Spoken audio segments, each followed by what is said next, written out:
Tabut Perjanjian adalah benda suci berlapiskan emas yang dikenal oleh orang Yahudi, Kristen, dan kaum Muslim. Benda itu juga dikenal oleh banyak orang seperti digambarkan dalam film-film.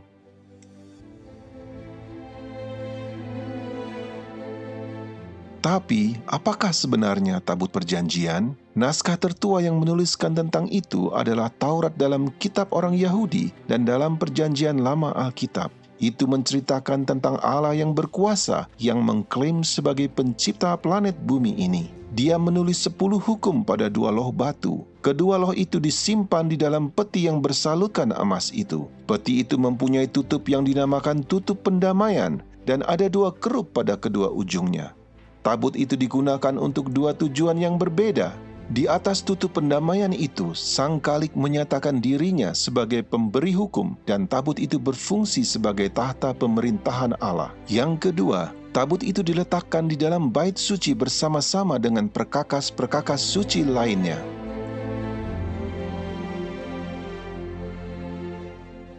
Tidak ada seorang pun diizinkan memasuki ruangan di mana tabut itu berada, kecuali sekali setahun pada saat imam besar membawa darah ke dalam ruangan dan memercikan darah di depan tabut dan di atas tutup pendamaian. Ini melambangkan pelanggaran terhadap hukum Allah yang ada dalam tabut itu dibayar lunas oleh darah pengganti yang dipercikan di depan tahta Allah itu.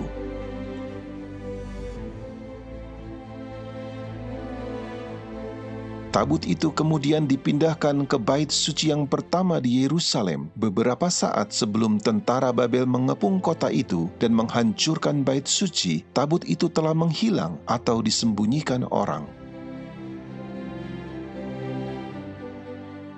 Sejak itu, banyak cendekiawan, para teolog, ahli-ahli sejarah dan arkeolog bertanya-tanya, apa yang terjadi dengan tabut itu? Apakah memang benar-benar ada atau hanya cerita dongeng saja? Tak seorang pun diizinkan menyentuh tabut perjanjian itu. Beberapa kali ada yang melanggar aturan ini mendapat hukuman mati. Tabut itu mengikuti orang Israel waktu berperang. Pada saat dirampas oleh musuh, tabut itu mendatangkan tulah sehingga mereka mengembalikan kepada pemiliknya. Tabut itu dipercayai memiliki kekuatan gaib. Selama bertahun-tahun banyak orang yang mencari tabut perjanjian itu atau mencoba memahami pentingnya tabut itu. Banyak orang telah membuat replikanya dan juga banyak yang mengaku telah menemukannya. Tetapi sejauh ini tidak ada yang memberikan bukti temuan yang dapat diuji. Namun demikian, ada satu penemuan yang sangat unik dan istimewa, berbeda dari semua penemuan lainnya, bahkan sangat menyentuh hati.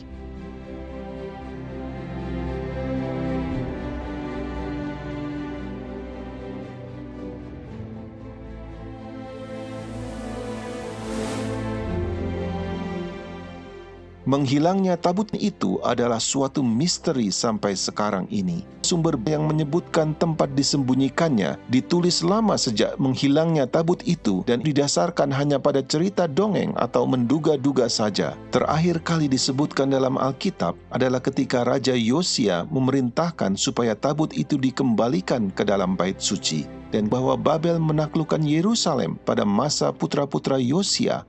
Satu hal yang menarik tentang kisah itu adalah tidak disebutkan keberadaan tabut itu, sekalipun perkakas lainnya yang dirampas disebutkan. Kitab Makabe yang ditulis beberapa ratus tahun setelah tabut itu hilang, mengklaim bahwa tabut itu telah disembunyikan di gunung di mana Musa melihat tanah perjanjian sebelum dia meninggal. Di dalam buku baru, dikatakan bahwa Tuhan membiarkan bumi di bawah Yerusalem menelannya dan tabut itu akan muncul kembali di akhir zaman. Literatur abad pertengahan mengklaim bahwa tabut itu dibawa ke Ethiopia. Juga ada spekulasi abad ke-20 yang mengatakan ada di Mesir, bahkan sampai di Irlandia. Dengan memahami apa itu tabut perjanjian, mungkin kita bisa mengetahui di mana keberadaannya. Fungsi utama dari tabut perjanjian itu adalah menjadi tahta pemerintahan Allah di bait suci di bumi ini. Tabut itu memiliki banyak peran di luar bait suci dan tidak terbatas pada upacara korban saja. Baik di dalam dan di luar sistem pelayanan bait suci, maka tabut itu digunakan untuk membela hak Tuhan sebagai hakim dan Allah yang sejati, serta Raja atas seluruh bumi. Tuntutan atas hak ini ada tertulis dalam hukum di dalam tabut yang menyatakan bahwa Dia adalah pencipta dan bahwa bumi ini adalah miliknya.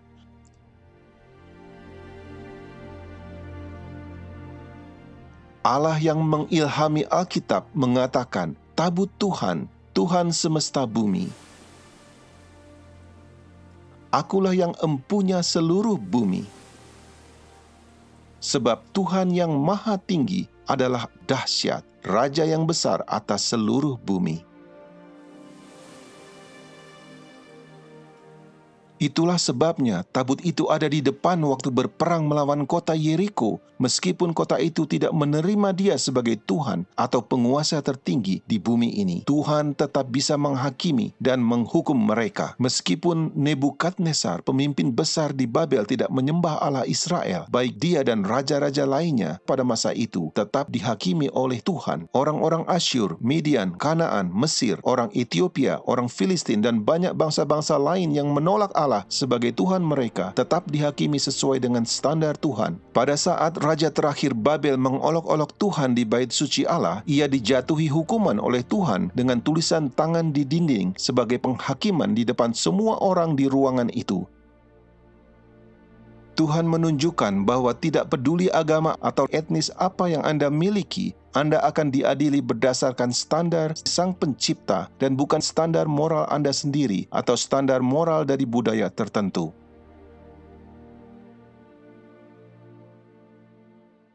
Salah satu fungsi dari tabut perjanjian adalah berjalan di depan umat Allah di padang belantara dan untuk memimpin ke tempat peristirahatan mereka. Tabut itu hadir untuk menyelesaikan perselisihan kekuasaan siapa yang dipilih Tuhan. Tabut itu juga memimpin di depan mereka sebelum masuk ke sungai Yordan, dan sungai itu secara ajaib terbelah sehingga mereka bisa menyeberang. Tabut itu juga mengambil bagian dalam meneguhkan perjanjian antara Allah dengan Israel di Gunung Ebal. Meskipun Israel mengecewakan Tuhan, ditaklukkan oleh musuh atau tabut itu dirampas dari mereka, Tuhan menggunakan tabut itu untuk menghakimi orang Filistin dan mengalahkan dewa-dewa mereka sehingga mereka dipaksa untuk mengembalikannya. Dalam situasi ini Tuhan menggunakan tabut itu sebagai simbol status kerajaannya. Bahkan ketika Tuhan tidak melindungi umatnya yang murtad, Ia tetap melindungi tabut itu karena tabut itu adalah lambang kekuasaannya. Ini sangat jelas bahwa tidak ada orang yang perlu melindunginya dan bahwa Tuhan akan menjaga miliknya sendiri. Itu juga meniadakan kemungkinan tabut itu dapat dihancurkan. Tabut itu adalah tahta Tuhan di bumi, dan Alkitab berkata, tahtamu kepunyaan Allah, tetap untuk seterusnya dan selamanya. Pada saat Yeremia baru saja menyaksikan Yerusalem dan bait suci dihancurkan, dia tetap memiliki pandangan yang berbeda tentang tahta Allah. Engkau ya Tuhan, bertahta selama-lamanya. Tahtamu tetap dari masa ke masa. Jadi, apa yang sebenarnya terjadi dengan tabut itu? Yeremia telah diberitahu oleh Tuhan bahwa kota dan bait suci itu akan dihancurkan. Ia telah siap dan begitu juga sahabat-sahabatnya. Hal yang paling alamiah yang harus dilakukan adalah menyembunyikan benda yang suci itu, tabut perjanjian Allah. Nubuatan tentang akhir zaman yang tertulis di Alkitab mungkin dapat memberikan petunjuk kepada kita di mana tabut itu akan muncul kembali. Akan terjadi pada hari-hari yang terakhir, dan mari kita naik ke gunung Tuhan, sebab dari Sion akan keluar pengajaran dan firman Tuhan dari Yerusalem.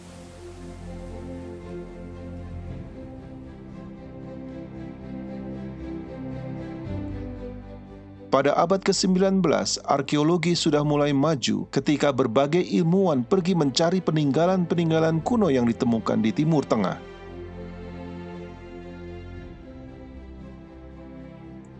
Dari kuburan dan kuil-kuil di Mesir sampai pada catatan sejarah kota-kota yang ada di Mesopotamia dan Palestina, Alkitab sebagai buku sejarah adalah bukti yang dapat dipercaya. Jadi, melalui tulisan-tulisan kuno dari bangsa-bangsa lain, kitab suci semakin diteguhkan. Bahkan kota Babel yang telah menjadi legenda bagi banyak orang dapat ditemukan dari peninggalan-peninggalannya. Kota Yerusalem telah dihuni sejak tabut itu menghilang. Banyak orang yang membangun rumah-rumah baru di atas bangunan kuno di bawahnya. Jadi kota kuno itu merupakan lapisan-lapisan sejarah yang bertumpuk satu dengan yang lainnya.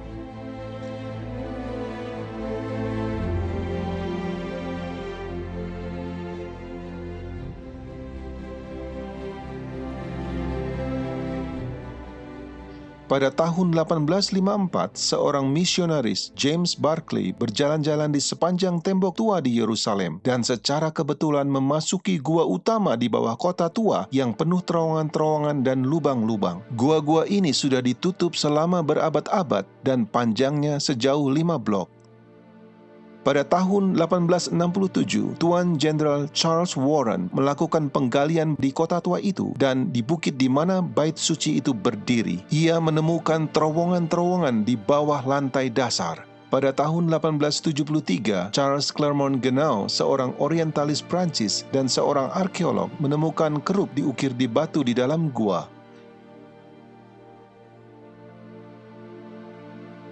Kerubim biasanya digunakan di zaman kuno untuk menjaga jalan masuk ke kota atau tempat suci.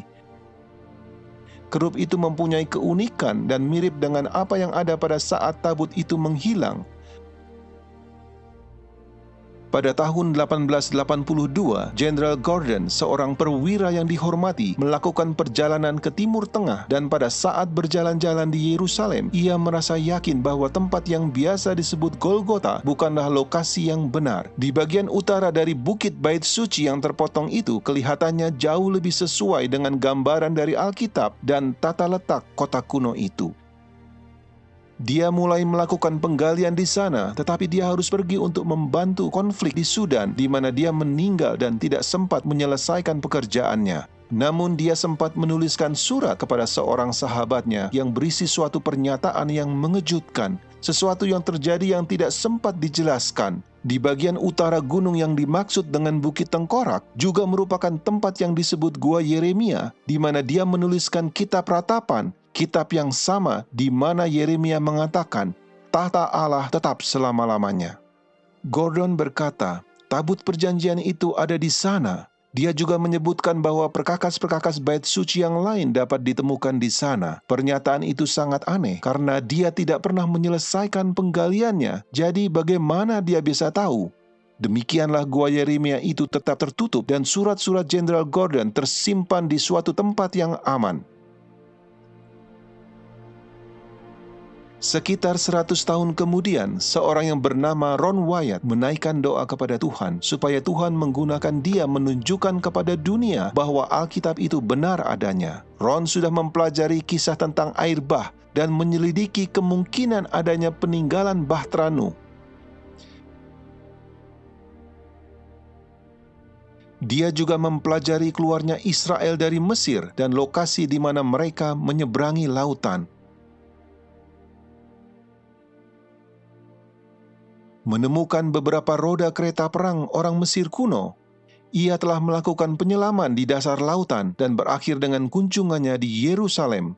Dia berjalan sepanjang tebing dengan kenalannya yang baru dan secara tiba-tiba tangan kirinya terangkat sendiri dan jarinya menunjuk ke sampah dan puing yang bertebaran di kaki bukit itu. Tidak memahami mengapa atau bagaimana, dia mendengar dirinya sendiri berkata, itu adalah Gua Yeremia dan tabut perjanjian itu ada di sana.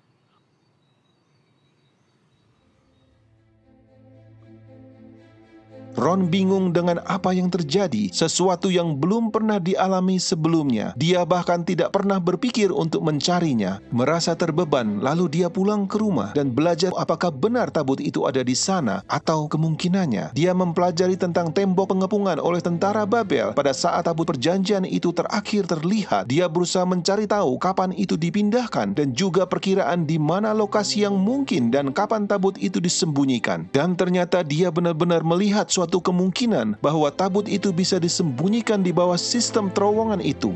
Dia yakin bahwa Allah sendiri telah mengilhami dia untuk dapat menemukannya. Ron memulai penggalian bersama kedua anaknya laki-laki di tempat di mana jari tangannya menunjuk.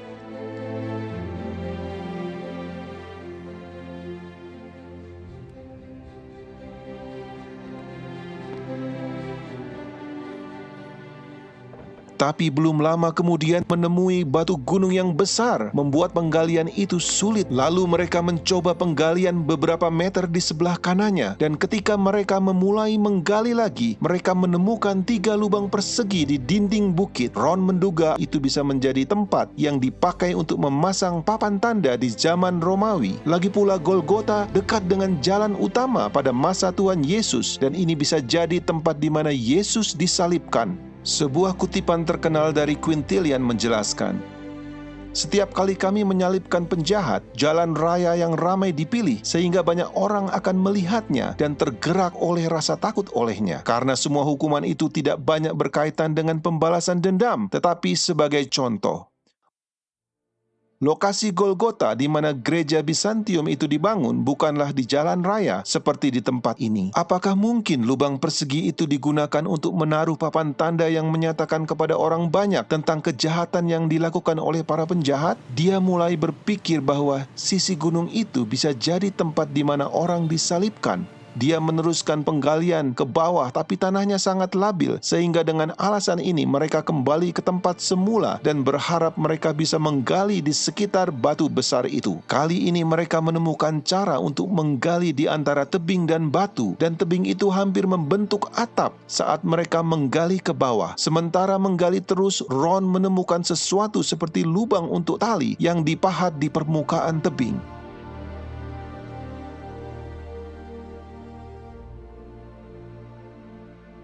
Dia ingin mencari tahu digunakan untuk apa lubang tali itu. Di kedalaman 12 meter di bawah tanah, mereka mendapatkan diri mereka ada di dalam ruang seperti bak air yang besar.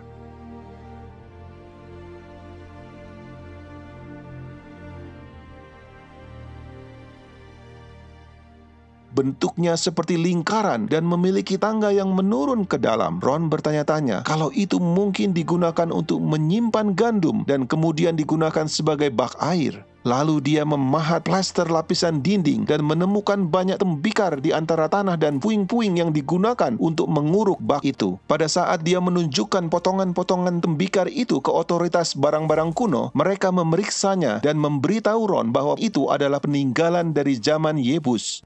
Barang temuan yang paling muda tertanggal dari zaman Romawi. Ron meneruskan penggalian di bawah relung persegi yang dia temukan itu. Berdasarkan tembikar dan koin yang mereka temukan, mereka tahu bahwa mereka sedang berada di lapisan Romawi. Pada saat penggalian, mereka juga menemukan banyak tulang-tulang jari yang menguatkan kecurigaannya bahwa tempat itu dulunya adalah tempat untuk eksekusi. Selain dari penyalipan, rajam dengan batu juga dilakukan selama masa Yahudi Romawi. Di bagian luar struktur seperti bak yang Ron temukan itu, dia menemukan struktur lain seperti lingkaran. Hanya bagian dasar dari struktur yang melingkar itu kelihatan utuh.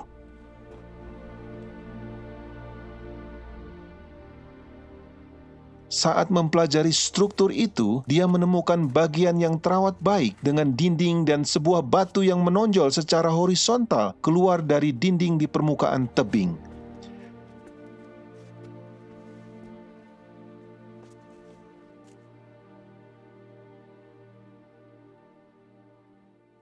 Beberapa kaki di depannya, dia perhatikan ada sebuah batu persegi yang kelihatannya tidak alami. Dengan berhati-hati, dia mengangkat dan menemukan lubang persegi yang dipahat di bawahnya. Mungkinkah ini lubang salib itu? Saat dia memeriksa lubang itu dan membersihkan tanah di sekitarnya, dia menemukan celah retakan yang besar dari lubang itu. Kelihatannya lubang itu digali di atas dataran yang lebih tinggi.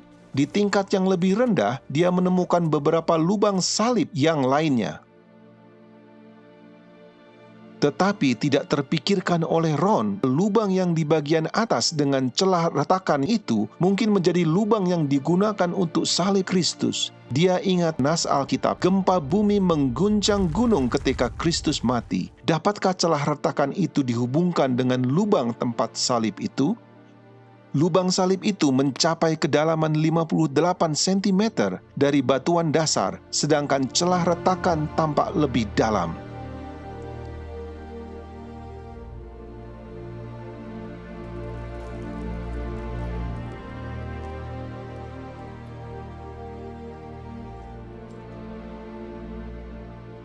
Ada kemungkinan bahwa banyak orang mengetahui tempat di mana Yesus disalibkan dan banyak pengikutnya yang ingin menjadikan tempat itu sebagai tempat peringatan. Golgota yang digunakan gereja Katolik dan gereja Ortodoks adalah dibangun atas perintah dari Konstantinus Agung sekitar tahun 325 atau 326 Masehi di atas reruntuhan kuil penyembahan berhala. Ini terjadi lama sesudah Kristus disalibkan. Tetapi yang ditemukan Ron adalah dari zaman Romawi dan tidak lama dari waktu penyalipan. Setelah tahun 70 Masehi, banyak orang Yahudi yang terbunuh atau pindah dan kota itu berubah menjadi perkemahan Romawi. Itu berarti lokasi itu tidak lagi digunakan untuk penyalipan. Ron menemukan koin di bangunan-bangunan yang diperkirakan dari periode tahun 135 Masehi atau sebelumnya. Di tahun 130 Masehi, orang Kristen lebih disukai daripada orang Yahudi. Oleh karena itu, kemungkinan struktur ini dibangun oleh orang-orang Kristen zaman itu atau sebelumnya. Artinya bahwa itu mungkin adalah tempat yang pertama yang diakui sebagai Golgota yang asli. Golgota yang dibangun oleh gereja Bizantium lebih dari 200 tahun kemudian dibuat pada saat banyak orang telah melupakan tempat itu. Semakin dekat pada saat penyalipan, semakin mereka lebih tahu dengan jelas rincian apa yang terjadi. Dengan fakta ditemukannya koin-koin oleh Ron di bangunan-bangunan kuno dari tahun 135 Masehi menunjukkan siapapun yang membangun dan menggunakan bangunan kuno itu rupanya telah mengabaikan dan meninggalkan wilayah itu. Bukti dari pondasi bangunan yang masih utuh mungkin menunjukkan bahwa bangunan itu tidak dihancurkan oleh tangan penjajah, tetapi kemungkinan besar tidak digunakan dan menjadi rusak. Akhirnya, bangunan itu tertutup dengan debu dan puing-puing. Apapun masalahnya, bukti menunjukkan bahwa bangunan itu mungkin telah ada jauh sebelum gereja makam kudus. Ron dan kedua putranya telah bekerja di sana hampir 2 tahun. Mereka terus melakukan penggalian pada lapisan zaman Romawi untuk mencari gua-gua atau pintu masuk ke terowongan, tapi tanpa memperoleh keberhasilan.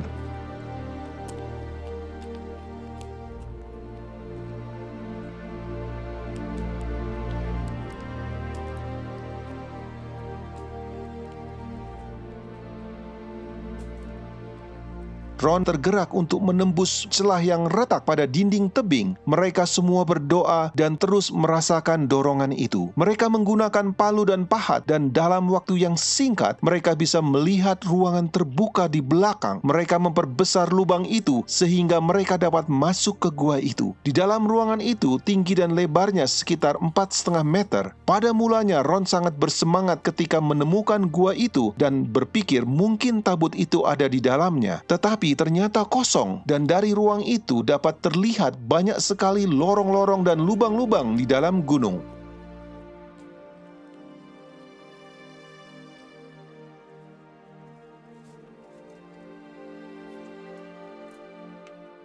Ron terus melanjutkan pencarian di setiap terowongan-terowongan dan lubang-lubang yang terbuka di dalam sistem gua yang sangat besar itu.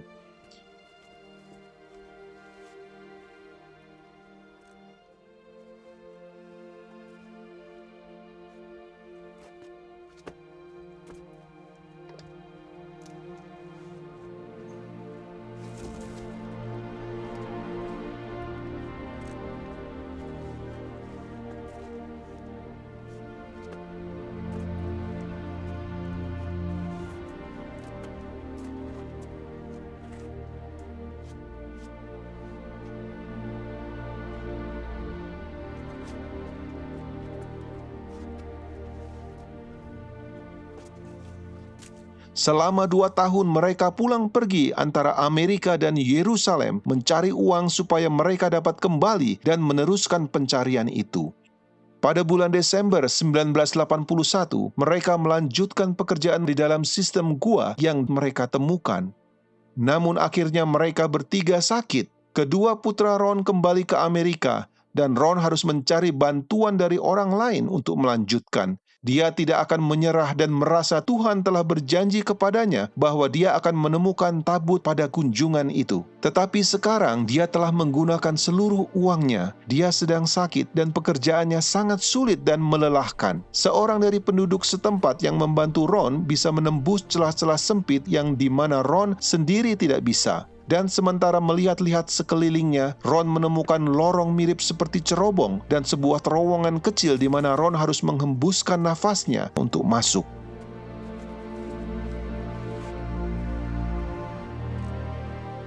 Kemudian dia melihat sebuah stalaktit yang panjangnya sekitar 40 cm di depan dinding tebing.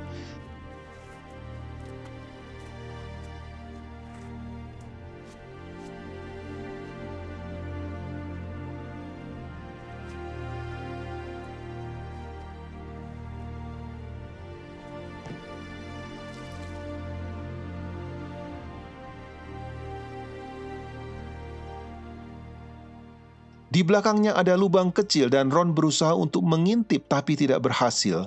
Kemudian dia memperbesarnya sedikit dan bisa melihat ada gua di dalamnya. Tetapi kelihatan tidak begitu menjanjikan dan tampak seperti gua yang penuh dengan batu-batu. Ron sudah bertekad untuk mencari terus. Dia memperbesar lubang itu sehingga cukup untuk penolongnya masuk. Tetapi tiba-tiba si penolong itu keluar dengan ekspresi ketakutan dan berteriak, "Ada apa itu? Ada apa di situ? Saya tidak akan kembali ke situ." Kemudian dia keluar dari gua secepat mungkin. Saat itu Ron menyadari bahwa pasti ada sesuatu di situ. Kemudian dia memperbesar lubang itu supaya dia dapat masuk. Hari itu adalah tanggal 6 Januari 1982. Ada kira-kira 45 cm jarak antara batu-batu itu ke dinding langit-langit.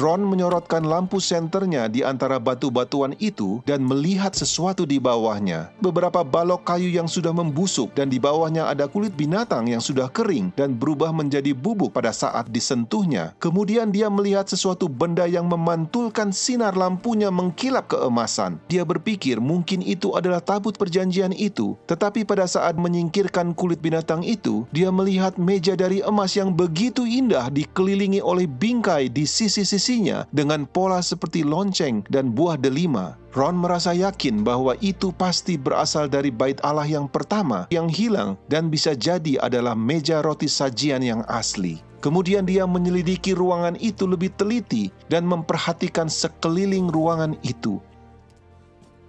Dia menggunakan lampu senternya dan melihat sebuah celah di langit-langit. Dengan memanjat di batu-batuan belakang ruangan itu, dia melihat sebuah peti batu tepat di bawah celah retakan. Peti itu mempunyai tutup yang terbelah dua dan belahan yang lebih kecil bergeser ke samping sehingga membuat celah ke dalam peti batu itu. Sayangnya, tutup itu terlalu dekat ke langit-langit sehingga dia tidak dapat melihat ke dalam peti itu. Ada bercak hitam di celah retakan langit-langit dan juga ada bercak di pinggiran tutup peti yang terbuka. Celah retakan di langit-langit persis di atas celah bukaan tutup peti batu itu, di mana bercak hitam jatuh dan masuk ke dalam peti batu itu. Pada saat itulah seingat Ron, menyadari apa yang terjadi di ruangan itu membuat dia jatuh pingsan.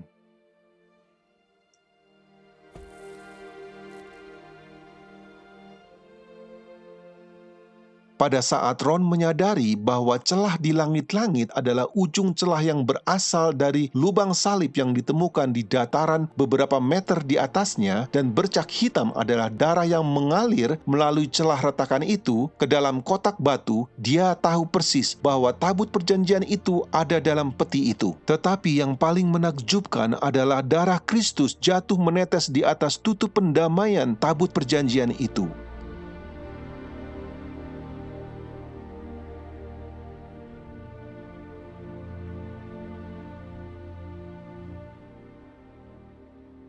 Ron pingsan selama kurang lebih 40 menit. Kemudian dia kembali ke gua dan berhasil memastikan bahwa itu benar-benar tabut perjanjian.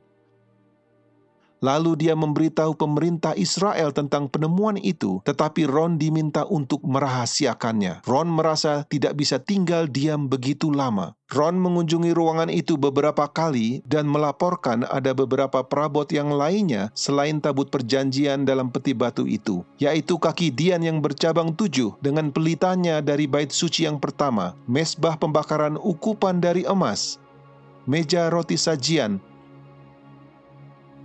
pedupaan emas, efod, topi imam dengan delima gading di ujungnya, timbangan uang dari kuningan, minyak lampu, sebuah cincin kuningan, dan pedang yang sangat besar.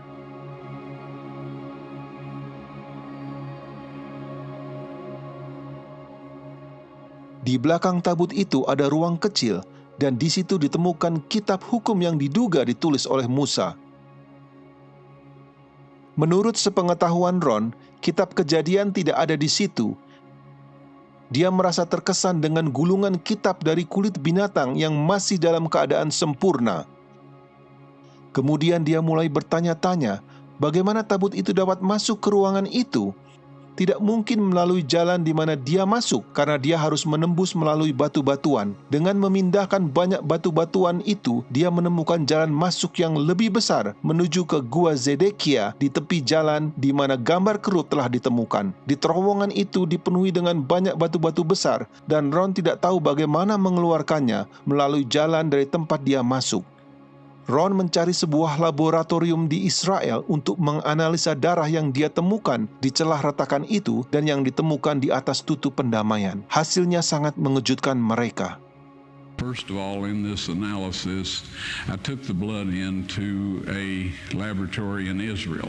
I asked one of the people I work with in antiquities, where is a good laboratory that does reliable work? And they said, such and such, such and such. I took it. I just said, please examine this blood and tell me what you can tell me about it. All right? They said, well, look, we're going to reconstitute it. We're going to put it in normal saline and keep it at body temperature for 72 hours with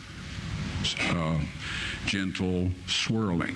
All right, that's their business. That's great. I said, now I want to be there when you check it out. They said, fine.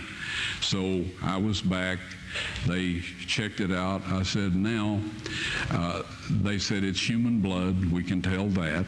They did whatever tests they need to do. And then I said, take some of the white blood cells and put them in a growth medium and keep them at body temperature for 48 hours. And they said, well, that'll do no good because it's dead blood. I said, would you please do that for me? And they said, okay, we'll do it. So anyway, I said, I want to be there when you take it out and examine it. So I was back there. They took it out, examined it under a microscope, and the one technician called the other one over there, and then they called the boss over there, and they were talking Hebrew a mile a minute there for a little bit, and they looked at me and they said, Mr. Wyatt, this human blood only has 24 chromosomes in it. Everybody else has 46. You see, 23 from your mother, 23 from your father, 22 autosomes from your mother, 22 autosomes from your father. You get an X from your mother, you may get an X or a Y from your father, all right? This blood had 23 chromosomes from the mother's side, one Y chromosome only. You see, the child could not have developed if they hadn't had the autosomes from the mother. So all of his physical characteristics were determined by his mother's side of the family, her autosomes. His maleness was determined by this one Y that came from the source, not a human male. Then they said, this blood is alive. And then they said, whose blood is this?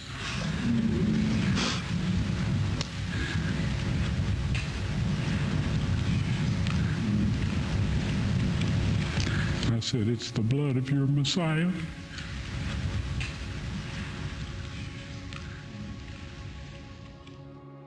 Ketika darah menetes di atas tutup pendamaian itu, terbukti bahwa karena dosa terhadap hukum Allah inilah Kristus menanggung hukuman itu. Dosa-dosa kita merupakan pemberontakan terhadap hukum Allah, bukan terhadap hukum manusia atau hukum agama lainnya. Terhadap hukum Allah inilah kita perlu bertobat.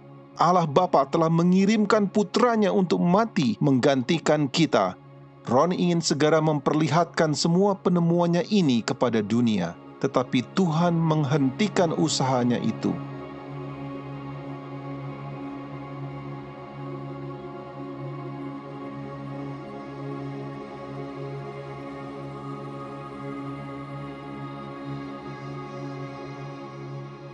Pada kunjungannya yang keempat, Ron mendapati ruangan itu sudah dibersihkan dan perabot-perabotnya sudah disusun menurut aturannya. Pada saat itu tiba-tiba Ron merasakan kehadiran malaikat di ruang itu dan melihat 4 malaikat, 2 berdiri di satu sisi tabut dan 2 di sisi lainnya. Mereka memberitahu Ron bahwa mereka ditugaskan untuk menjaga tabut itu dan kemudian mereka meminta Ron untuk menaruh kameranya pada tripod dan membuat video.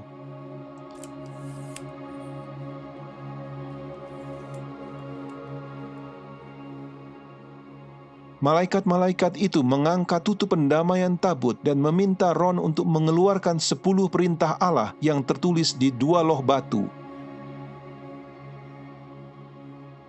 Kemudian Ron memegang 2 loh batu itu dan mengarahkannya ke kamera. Mereka kemudian memberitahu Ron kapan Tuhan berencana untuk menunjukkan kepada dunia, yaitu pada waktu yang ditentukan Allah pada saat hukum nasional hari Minggu diberlakukan. Segera setelah itu, kedua loh batu itu akan diperlihatkan kepada dunia. Ron langsung mengetahui apa maksud malaikat itu karena dia telah mempelajari topik itu sebelumnya. Malaikat itu berbicara mengenai pemberlakuan tanda binatang yang dinyatakan dalam kitab Wahyu 13 dan 14 sebagai penipuan dan ujian yang terakhir yang akan datang di dunia ini sebelum kedatangan Kristus yang kedua. Hukum Allah itu dan darah Kristus adalah suatu kesaksian yang menentang versi 10 hukum yang dibuat manusia yang akan dipaksakan kepada semua orang di dunia ini dan juga akan melawan ajaran-ajaran yang salah mengenai keselamatan yang telah dikhotbahkan kepada banyak orang oleh pemimpin-pemimpin agama. Ron meninggal dunia tahun 1999 tanpa melihat peristiwa itu digenapi, tetapi bukti-bukti dari peristiwa itu telah dimasukkan ke dalam videotape dan dia menggunakan sisa waktunya di tahun-tahun dan bulan-bulan terakhir untuk memberitakan kasih Kristus dan pengorbanannya bagi kita semua. Kemudian dia memperingatkan orang-orang akan kedatangan hukum tanda binatang itu. Mohon dengarkan pesan dan peringatan dari Ron yang penting ini. Well, this set of laws is the one that God's subjects have to keep.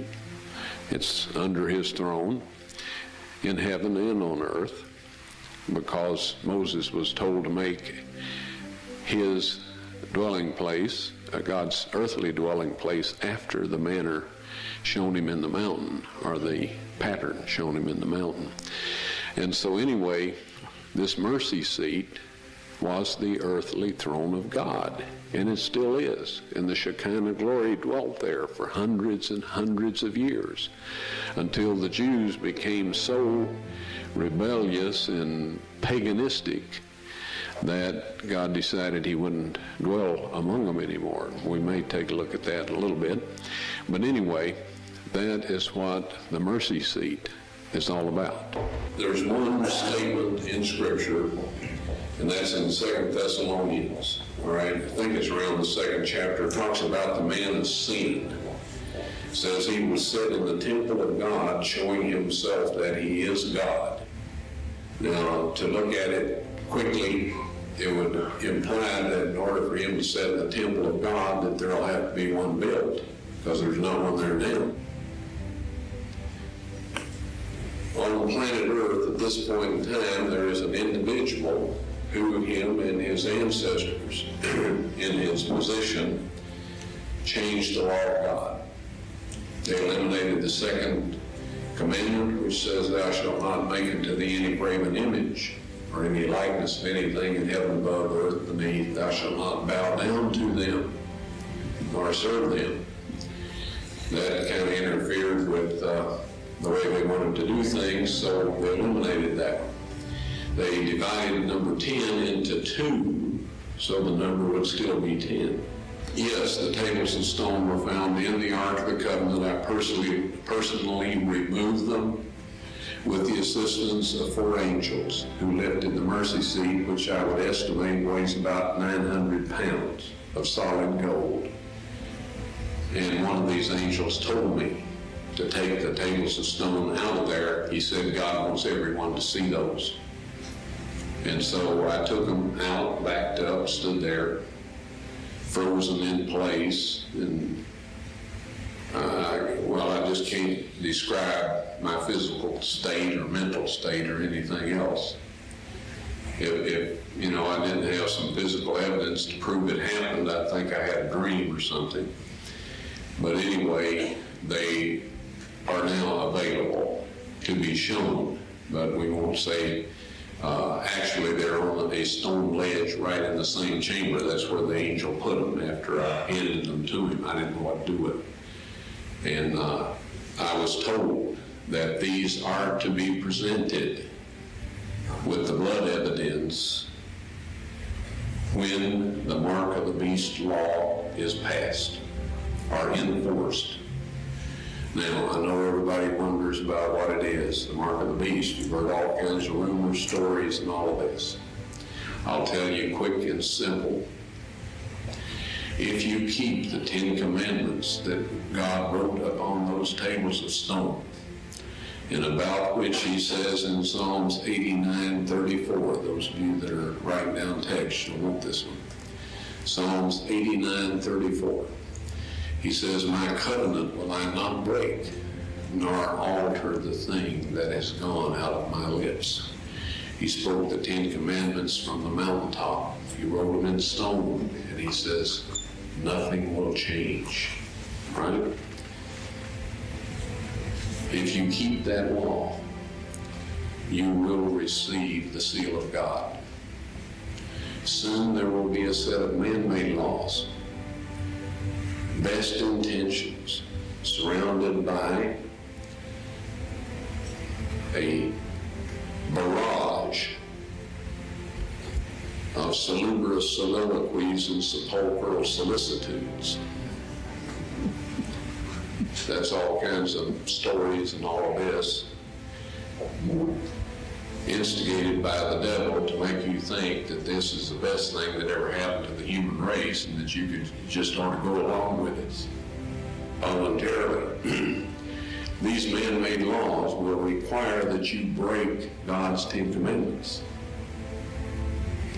Christ said of the Pharisees, for it is in vain that they do worship me, teaching for doctrines the commandments of men. If you keep those man-made laws and break God's 10 commandments, you will receive the mark of the beast. Nobody has the mark of the beast at this point in time. You can only get it after that those laws are enforced. Now, is that hard? When a bunch of man-made laws are passed and enforced that require you to break God's 10 commandments, the penalty for not keeping those laws is that you cannot buy or sell. That is the mark of the beast. We will say, friends, keep this law and you receive the seal of God. Keep the laws that man has made that force us to break God's law, and we have the mark of the beast. That may sound a little simple. I know there's people that say it's a computer chip and all kinds of stories. It is keeping the laws of man instead of the laws of God. As Christ said to his disciples when speaking of the Jewish leaders in his day, he said, for it is in vain that they do worship me, teaching for doctrines the commandments of men. God did not accept Abel's or Cain's offering of fruit and vegetables. He will not accept any substitute for our loyalty to Him, but keeping His 10 Commandments. And there will come a time, folks, when if you do that, you will not be able to buy or sell. Now, in Psalms 89:34, he says, "My covenant will I not break, nor alter the thing that has gone out of my lips." Okay? That means that the 10 Commandments, which is the covenant, He won't change that. He spoke it from the mountaintop, and it's recorded in the 20th chapter of Exodus. He won't change that. When I saw the tables of stone and saw what they said exactly the same thing that the original Hebrew text says in the book of Exodus. Exactly. All right? And that will not change. Now, the Bible warns us that Satan will come with signs and lying wonders. All right? How can we tell what is a miracle by Satan? Because he's a supernatural being. All of the fallen angels are supernatural beings. They can do things that are miraculous from our point of view. How can we tell what's of God and what's not?